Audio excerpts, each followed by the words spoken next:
Bon, j'ai fait beaucoup de négociations avec des gars qui sont très compliqués. Je conseillerais pas, mais mon pire ennemi de passer 5 minutes dans une pièce avec eux, tu vois. Souvent, moi, mes potes se tournent vers moi quand ils doivent faire une négo dans leur job et ça. J'ai un de mes meilleurs potes qui vient me voir et bon, il est dans un autre business, mais il voulait gagner en gros 4800 par mois. Tu vois. Il savait que ça payait à peu près 4500, c'était le prix de marché sur son job. Je le prépare à la négo et je lui dis, écoute, c'est très simple en fait. Une des clés en négociation, c'est de jamais donner le chiffre au début. Tu les laisses parler, parce qu'en fait, si tu donnes un chiffre, je veux 4800, bah ça sera ton max en fait. Exactement. Je sais que tu n'auras pas plus que 4800. Tu vois. Donc je lui dis, il faut que tu maîtrises le silence, et quel que soit le chiffre qu'on va te donner, t'es un peu inquiet. Tu vois. Même si je te dis, ton salaire c'est 10 millions par an, tu regardes tes chaussures et tu dis, j'avoue que 10 millions, c'est vrai que je m'attendais à plus quand même, quoi. Et donc je le brief, je le coach à fond là-dessus. Donc il arrive, il veut 4800. Il arrive en entretien, il dit pour le salaire, du coup, c'est quoi? Et la meuf lui dit, c'est 6000 par mois. Et là, il fait 6000.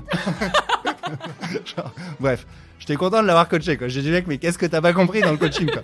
La meuf s'est tapé une barre et bon, bref, du coup, il a quand même signé à 6000, tu vois. Bref, je comprends le côté spontané, humain, et je pense que c'est cool aussi pour l'employeur de se dire, bon, bah, elle est contente, tu vois.